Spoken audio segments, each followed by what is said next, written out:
राजीव और अमित भी मौजूद है। राजीव, 10 गारंटी अरविंद केजरीवाल ने दे दी हैं। 2017 में बीजेपी ने भी कुछ गारंटी दी थी, लेकिन क्या दिल्ली की तस्वीर बदली है? फिर नए वादे आ गए हैं।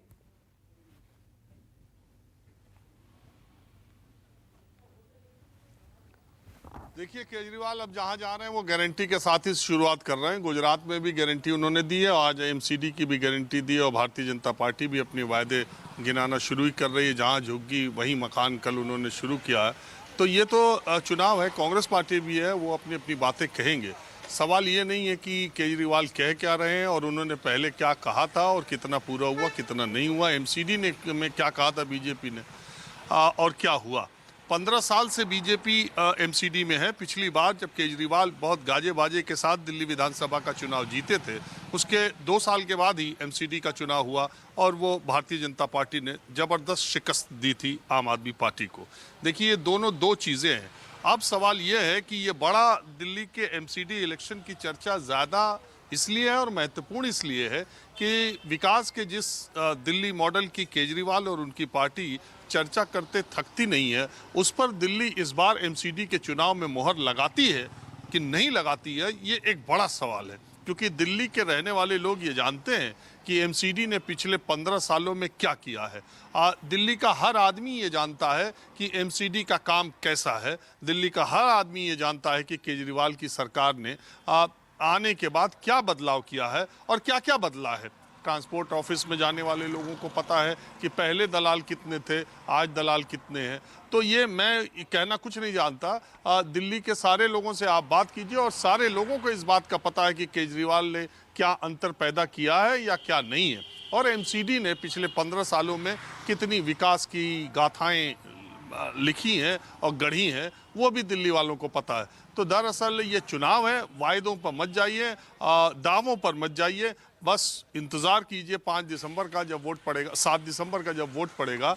और दिल्ली का चुनाव इसीलिए रोमांचक है कि जिस दिल्ली मॉडल की चर्चा गुजरात में जाकर केजरीवाल कर रहे हैं, उसी सब जी वही मैं कह रहा हूँ।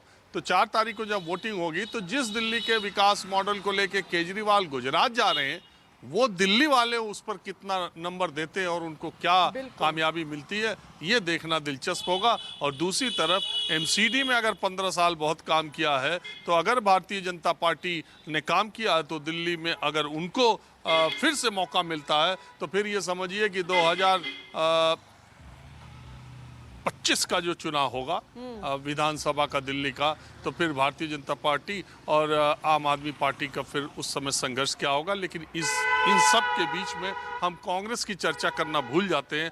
कांग्रेस पार्टी, देखिए, एक बात है कि धीरे धीरे जो स्थिति एक समय दिल्ली में कांग्रेस पार्टी की थी, आज वो स्थिति धीरे धीरे आम आदमी पार्टी की हो गई। और जो ये एमसीडी का इलेक्शन है ना, ये मोहल्ले लेवल का इलेक्शन है, वार्ड लेवल का इलेक्शन है। इसमें उम्मीदवार का बड़ा महत्व होता है।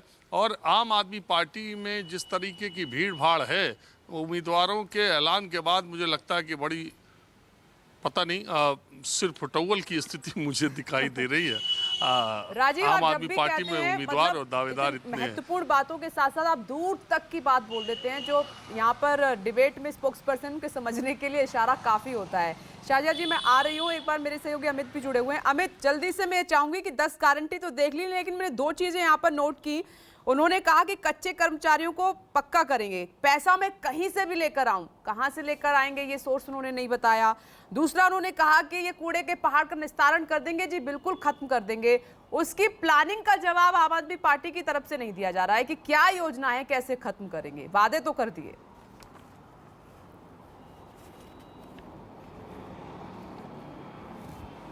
जी बिल्कुल विपनेश, जैसे ही गारंटियों का ऐलान हुआ, ये सवाल मेरी तरफ से किया गया कि आखिर रोड मैप क्या है आपको, क्योंकि कूड़े का पहाड़ आज का नहीं है, कई सालों से ऐसे ही है और साल दर साल ये ऊपर और इसकी हाइट बढ़ते जा रही है।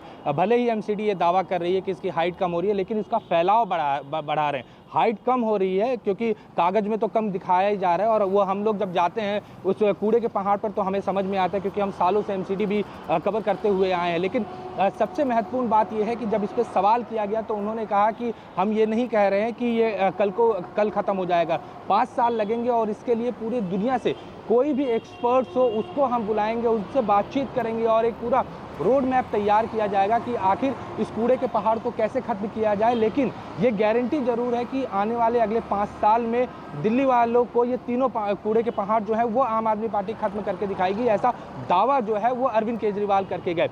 लेकिन दूसरा, अब आपका जो पहला सवाल था वो काफ़ी महत्वपूर्ण है, क्योंकि एमसीडी में सबसे ज़्यादा अगर किसी को समस्या होती है तो वो एमसीडी के कर्मचारी हैं जो 3-3, 4-4 महीने उन्हें सैलरी नहीं मिलती। अगर आम आदमी की बात करें तो अगर किसी के 1 महीने की सैलरी नहीं आती तो उसका बजट बिगड़ जाता है। एमसीडी के जो कर्मचारी हैं उनको 3 महीने से कई बार 5-5 महीने तक उनकी सैलरी नहीं आई है। तो ये सबसे महत्वपूर्ण मुद्दा है, क्योंकि सैलरी कहाँ से देंगे इसके बारे में कोई जानकारी या इसके बारे में कुछ नहीं कहा। उन्होंने भले ये बात कही कि कहीं से भी लाना पड़े, कहीं से भी बजट हमें लाना पड़े हम उनको देंगे, लेकिन सवाल यही है कि अगर आप कहीं से भी बजट लाके एमसीडी चुनाव जीतने के बाद दे सकते हैं तो अभी जो मौजूदा सरकार है आप उसमें एमसीडी के लिए सैलरी का प्रोविजन क्यों नहीं कर रहे हैं? ठीक है, लेकिन ये बात सच है अमित की बातों से वादे पूरे नहीं होते, धरातल पर उतरकर काम करना होता है। जो सिर्फ चुनाव के दौरान नजर आते हैं उसके बाद ये नजर नहीं आता। शाजिया जी, मैं आपके पास आना चाह रही थी लेकिन वक्त खत्म हो गया, हम दोबारा इस पर बात करेंगे। आप सभी का बहुत बहुत शुक्रिया। तो ये वादे हैं आपके सामने, अब दिल्ली की जनता तय करे कि किसको चुनना है और किसको नहीं चुनना है। छोटा सा ब्रेक, फौरन लौट। नमस्कार, मैं हूं मानक गुप्ता।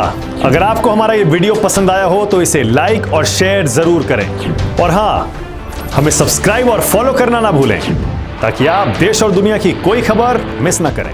तो जुड़े रहिए हमारे साथ और देखते रहिए न्यूज़ 24।